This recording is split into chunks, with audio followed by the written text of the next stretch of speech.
What is up, everyone? Grant Neiffer here. You may know me as Grant Neiffer, the third place finisher in the Sports Betting National Championship. And we are going to be talking with Tyler Smith, TUS0323, the first place winner, the guy who cost me a whole lot of money, but I don't care. He seems like a nice guy, made some darn good bets, taking down first place for $1.16966 million. Heck of a win there. How you doing over there, Tyler? I'm good, Grant. How you doing? I mean, I'd be doing better if I was in your position, but you know what? I really can't complain with 230. But yeah, just was watching you pretty much the entire time. So thanks for coming on here. Wanted to just break down your thought process, looking at your bets. I kind of did it a little bit different way than you in the SNBC. I was kind of waiting until the last day to figure out what I needed to do, where I needed to be at. So just trying to build up my bankroll. Like the first day, I tried to make sure that I hit every single slate or every single set of games. So the first set of NBA games, the second set of NBAs, the next day, first set of college games, then an NBA game, and then the late night NBA games, and then kind of figure out where I was at the end of day two, knowing that all my bets had to be in before 10 o'clock or 1 o'clock Eastern, rather, on Sunday. I'm looking at yours, and you took the entire first day off. You just didn't really feel like you had any NBA bets that you wanted to bet, or you were going to sit there and wait? Because I know, like, sometimes day one we have 20% of people just go bust. It didn't go that high this year, but a lot of times I'm guessing you were probably waiting for some people to go bust. Did you just not like any bets that day, or you just kind of wanted to wait for a good college football bet, which you had a nice one on Sunday to start off the day? Was that kind of your strategy, or did you just not like any of the games on day one? No, actually, I wanted to bet Friday. The tournament when I was registering, they had some confusion or something, and it wouldn't let us get in the tournament. It wouldn't let me get in the tournament, and so it was kind of a headache. I didn't think I was going to get to bet. Yeah.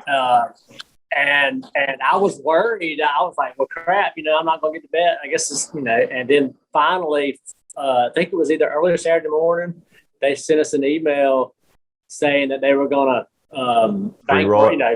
free roll it. Yeah. And well, that kind of, it didn't really change my strategy, but it kind of made me think that, a lot of people are just going, it's free now. Let's just try, going all in. You're still going to get your money back regardless. That was kind of my thought process before I started placing my bets on Saturday. Yeah. No, I remember the first day, like there was some troubles and I couldn't bet points props. So I was scrambling and had to change a whole bunch of things down, lost money because I didn't have the bets I wanted in the original games. And it was all over the place. So I kind of went all in on Friday night and ended up hitting a parlay that put me back into, I think, like seventh place, and then kind of went from there. But yeah, no, there was definitely some problems, but DK absolutely made it right. It made the tournament free, and yeah, definitely allowed you to go a little bit more like, well, if I'm not going to end with more than 10K at the end, then this is entirely worthless. I either want to be zero or well over 10K. But yeah, so the first bet I see looks like you got it at some pretty solid odds. Like I know that sometimes certain sites will give you true odds. So obviously if you're parlaying Nebraska plus 14 and the under of 67.5, it's more like both of them are plus 100 on here, and you got plus 300 odds. A lot of times, since they're correlated, they'll generally give you a different payout, like plus 260, knowing that they have a correlation there. But I didn't really pick up on that or check for that. So it's pretty impressive that you knew. Yeah, and I noticed it, and also it was the same for the last game that I bet. As far as that thought process. Yeah. So did you just you Nebraska fan, or you did some reresearch into it, or you just did it strictly based on? Nebraska's cost me some money this year, but especially the first game of the year, they looked awful. They played, I think they got smoked by Illinois or somebody. First game was on TV, and so that public perception, public bettors think that they're terrible and they're not going to be betting Nebraska. So, and especially against a powerhouse like Ohio State. So my thought process is, I like to fade public perception. You know, so that was kind of my thought process going into that. And they gave me the odds, like you said, at plus 300. You know, I just thought I had to take correlated. I said, heck, I'm going to take that. I'm going to take the under and Nebraska. You know, kind of fade public thinking a little bit. I didn't think a lot of people would be on Nebraska. Yeah, no, I definitely noticed that there were a lot of people in the competition. Like, I bet UNC -3 on Saturday morning, and I mean, it ended up pushing because of a late touchdown. But I kind of like that, like the strategy of, you know what, go with something that no one else is going to bet, because, or inverse of what people are going to bet. Like, if a lot of people are betting, that goes into a lot of my thinking. That, like, I love saying, who in the world is going to bet them? You know, who in their right mind is going to take this game? Who in the right mind is going to bet the Jets today? You know, and that's a lot that goes into a lot of my thinking overall, and a lot of my bets. Yeah, no, that's definitely a very smart way to do that. I mean, not only with gambling, like, obviously, anytime I see somewhere where it's like 90% of the public bets are on one side of the game, I mean, it doesn't always hold true. And a lot of times there's movement, and a lot of times you kind of wait until some big bettors wait until the last possible moment, knowing that they can probably get a better line as the week goes on. But it's really advantageous in this competition. Correct. I'm always looking for the best line. The best line is, you know, we all are. Yeah. So So then it looks like you just went all in on the UFC Tulane under, where you just kind of trying to get, you know, I might as well try and double up my money. I'm sitting here at 20,000. Like, first place is at like Correct. 36. I was trying to double up, and at least double up. And I thought, you know, DraftKings has some good numbers. A lot of the books that I saw, that number was like 56 and a half. And I think DraftKings had it at 59. I think it was 59. So I was like, man, I got to, you know, I got to roll the dice there. So I did. And it was not really a big sweat at all. So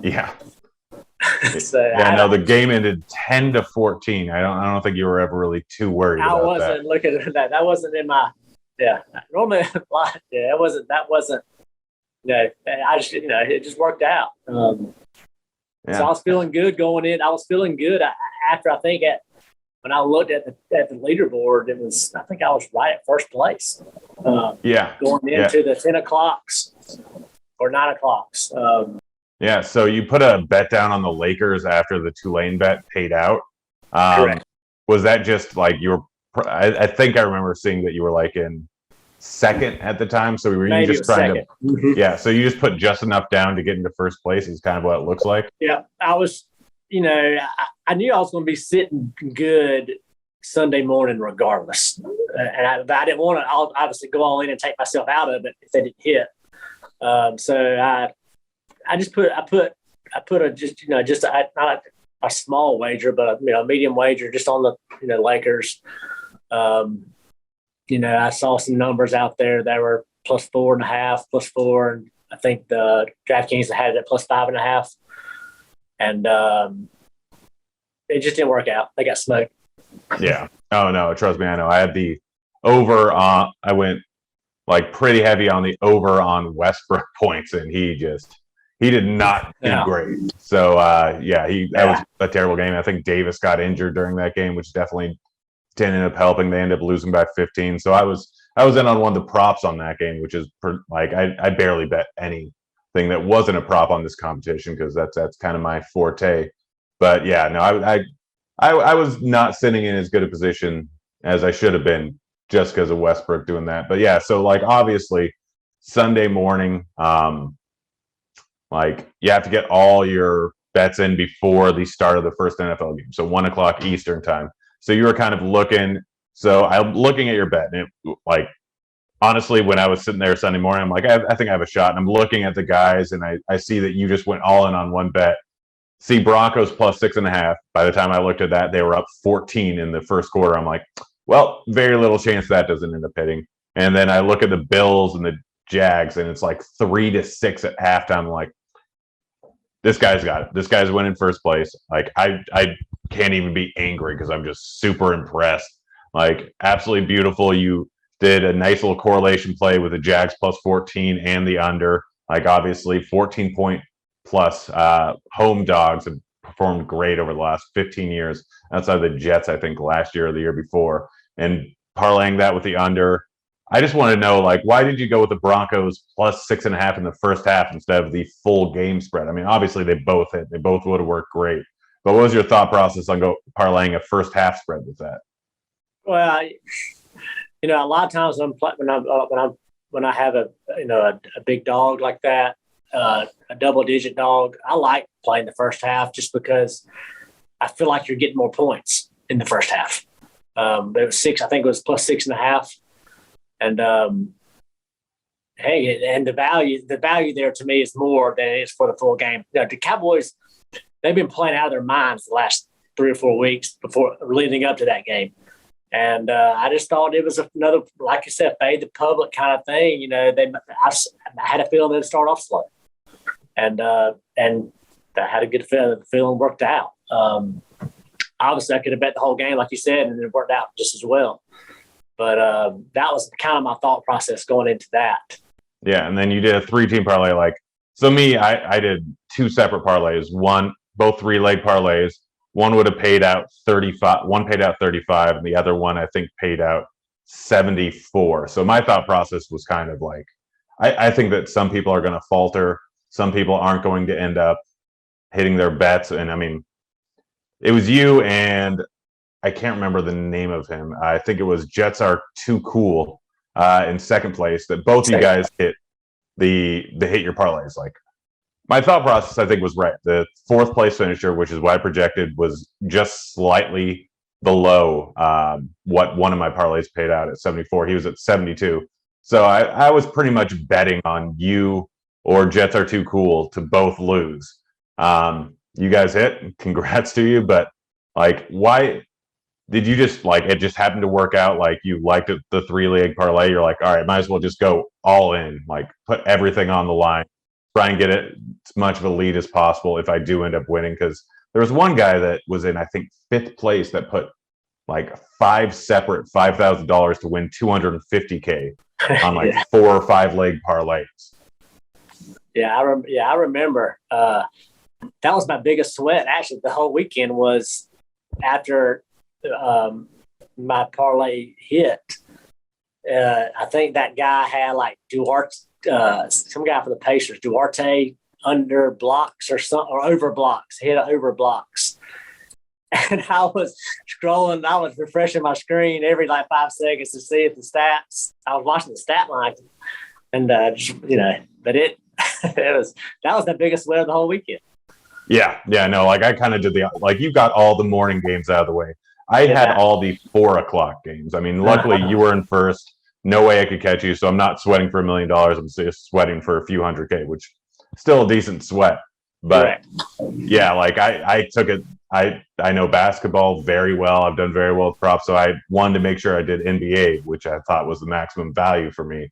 And so I had to wait all morning before my games even started. I think I had the 4 o'clock games, so it was nighttime before my games finished up. And yeah, it was a long sweat, but I can't imagine you, just sweating under 0.5. Yeah, he just needed. I think he needed 1 block.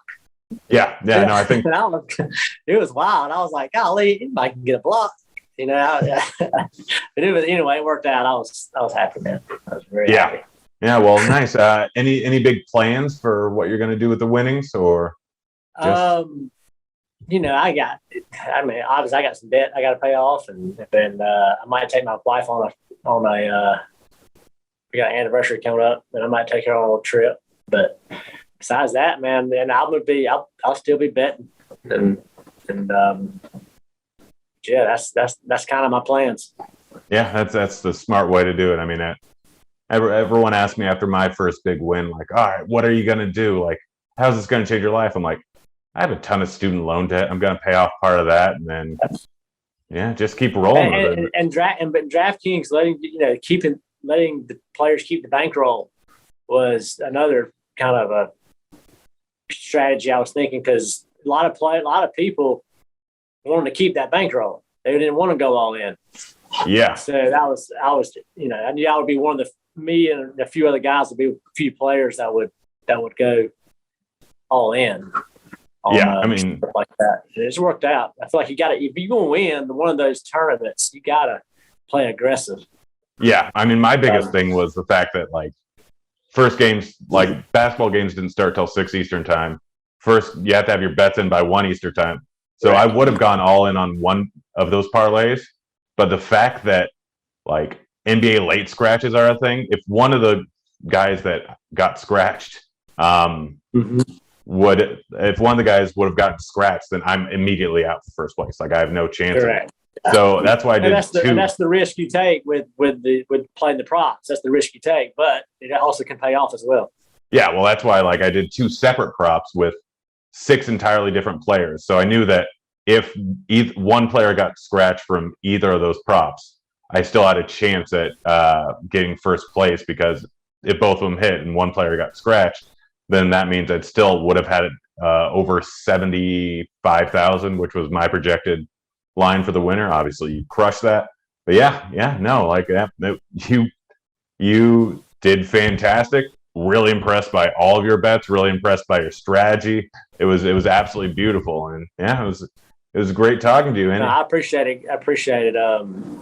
And congratulations to you as well. I was third place is still a big score. I would have been happy with that as well. I'm thankful for y'all. Glad for y'all. Thankful for DraftKings for what they've done. They're a good company. They like I said, when we had that confusion early in the tournament, they went out of their way to make sure everybody was treated fairly. So it was props to them. Yeah. No, I guess one more question. You're going to be in this next year, right? You're absolutely buying, right? Correct. Good. I need a chance to redeem myself and maybe beat you next year. I'll be there. I'll be in it. We can drop the leaderboard in the chat for this video. Just go ahead, or the description for this video. You can go and check out Tyler's bets there, my bets there, how he beat me, how he won $1.169 million on this. But yeah, guys, thanks for watching. Thank you, Tyler.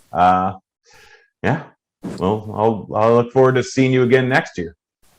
Thank you, man. I appreciate it.